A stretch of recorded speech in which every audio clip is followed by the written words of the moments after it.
E aí, galera, tranquilo, na boa. Hoje eu resolvi brincar com a ideia de linguagem, falar a linguagem, né? Mas apontando para a linguagem da extrema direita.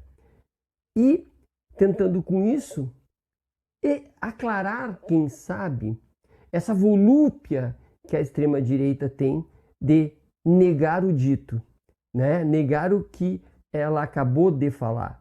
Geralmente dizendo, não foi bem isso que eu disse, está fora de contexto, não compreenderam o que eu quis dizer, né? Eu disse o correto, mas vocês não compreenderam. Fica evidente isso nas questões em que as autoridades da extrema-direita são chamadas a prestar contas dos seus ditos e há uma negativa, né? E também nestes últimos eventos, né, em que se procurou normalizar o nazismo e que as pessoas que tentaram normalizar, né, ao serem questionadas, disseram: não, mas eu não sou a favor do nazismo. Imagina, né? Capaz, eu não diria isso.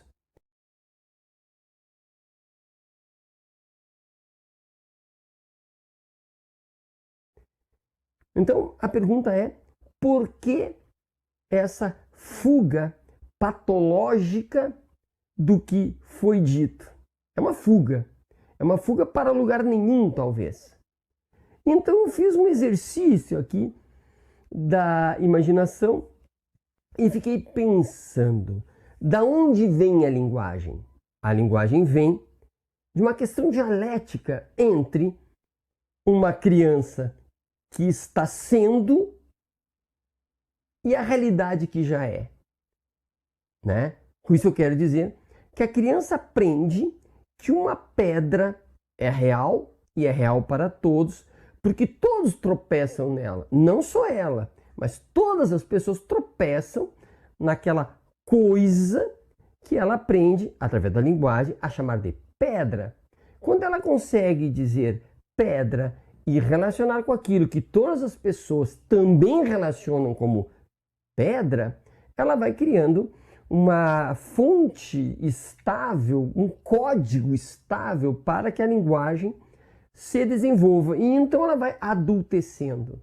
Ela vai se tornando adulta, comparando o que é independentemente dela e o que ela imagina ser, né? E ela é capaz de, através da linguagem, porque a linguagem ela não existe fora da pessoa como uma realidade. Ela existe como possibilidade dentro de mim de me referir às coisas de tal maneira que as outras pessoas me compreendam. Então é uma possibilidade. São jogos de linguagem e que ora se aproximam das coisas objetivas que estão fora de mim, ora se aproximam mais da minha subjetividade, né? Mas o limite de viajar na maionese é o tanto que os outros me compreendem. Porque se as outras pessoas não me compreendem, eu estou sofrendo de algum tipo de patologia, ou eu não estou usando a língua adequada, estou numa cultura muito diferente daquela em que eu desenvolvi os códigos linguísticos para que pudéssemos nos comunicar. Eu fico imaginando, portanto, aquelas crianças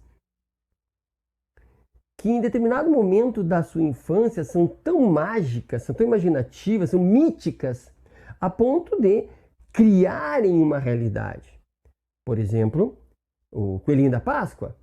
Não bem criarem, né? As pessoas contam e elas passam a criar uma realidade a partir dessa ideia de Coelho da Páscoa e elas conseguem tranquilamente acreditar que um coelho põe ovos. Também é possível que a criança acredite na história do velho do saco. Aqui no Rio Grande do Sul se fala, né? O velho do saco, né? E elas passam a ter medo.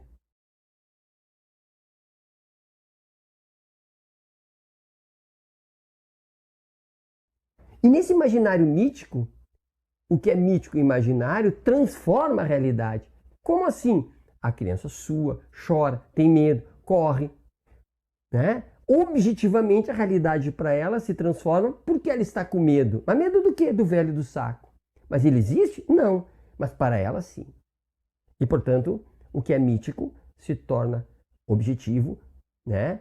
Porque essa criança que aprendeu através da linguagem algo que não existe, passou, de certa forma, a existir no imaginário.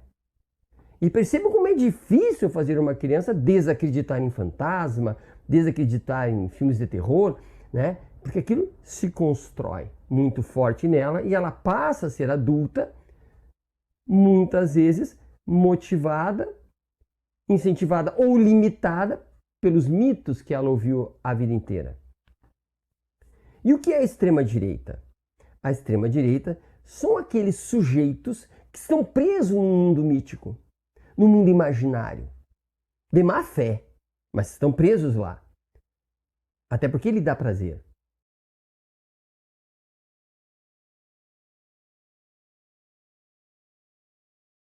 Nesse mundo imaginário da linguagem, eles acreditam que aquilo que eles falam e que se compreende, porque usam o mesmo código, né?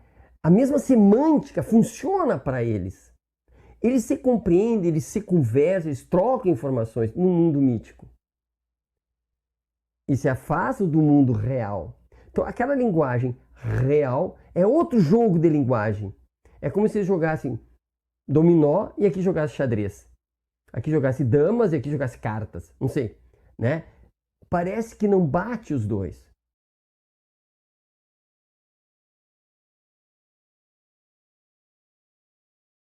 Como exemplo, se alguém, um grupo da extrema-direita, está se referindo à liberdade de expressão, para eles faz sentido. Eles não se questionam entre si o que é isto, quais são os limites disso. E se comunicam, né? E transformam a sua realidade interna. Eles acreditam, e eles agem, e se vestem, e olham, e pensam, e se comunicam, porque creem nisto. Qual é o choque? Quando vem um outro jogo de linguagem e diz, mas liberdade de expressão não é isso.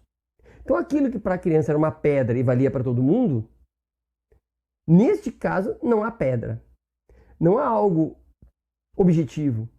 O que existe são jogos de linguagem diferentes, existem mundos de linguagens diferentes, no qual este se recusa a compreender este.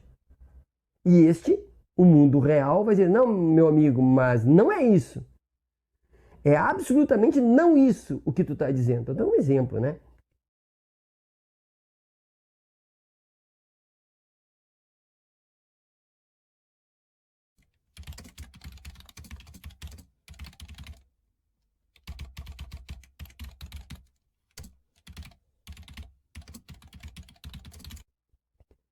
Esse diz, o que tu diz é absolutamente não isso. E esse diz, não, o que eu digo é correto, tu que está errado. Qual é a solução? Esse sujeito mítico se recusa a estabelecer linguagem, a se comunicar com esse. Sabe aquela criança que se recusa a discutir?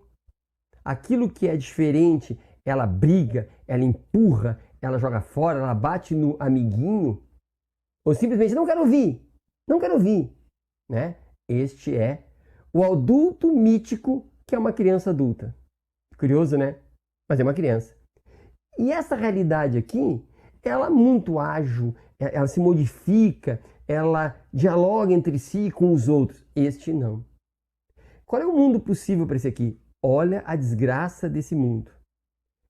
Ele nega este, mas este o nega. E este é a maioria. Qual é o lugar dele? Ele não encontra lugar. Ele acaba sendo um sujeito que nega a si mesmo e nega os outros. Ele está num não lugar.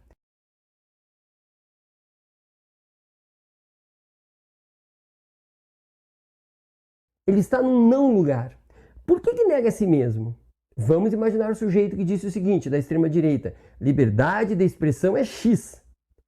A realidade diz, não, mas não é X. O que o sujeito da direita vai dizer? Não, mas eu não quis dizer isso. Quando ele diz, eu não quis dizer isso, é outra coisa, ele está tentando negar o que disse, porque de fato ele disse. Mas também está negando a realidade. Ele não quer aceitar o que o outro diz. Mas também não pode suportar defender o que ele acabou de dizer. Ele está num lugar nenhum. Ele vai dizer, não, veja bem, está fora de contexto, porque eu não disse isso. Né? Vocês não me compreenderam. A mídia é maldita, me persegue. São os comunistas que estão modificando o que eu quis dizer, porque não foi isso. E quando eu falo em comunista, são os exemplos que eu mais gosto. Família e comunismo. Né? O mundo da extrema-direita acredita no comunismo e na família, sendo que o comunismo existe para destruir a família, que existe. Existe uma família X, existe um comunismo X, e o comunismo luta contra a família. A realidade vai dizer, mas onde está esse comunismo? Onde está? Aponta, aonde está? E qual família? São muitos tipos de família. Que família é essa? Do que trata? E esse sujeito, em extrema dificuldade, ele vai esperar que se diga um conceito qualquer de família para ele dizer, mas não foi isso que eu disse. Espera esse atacar para dizer, não, mas tu está me atacando porque tu é mal. Porque eu não era bem isso. Ou, simplesmente, ele pode se esconder em 100%, dizendo coisas do tipo, a família é assim. E se não for assim, porque tu é comunista?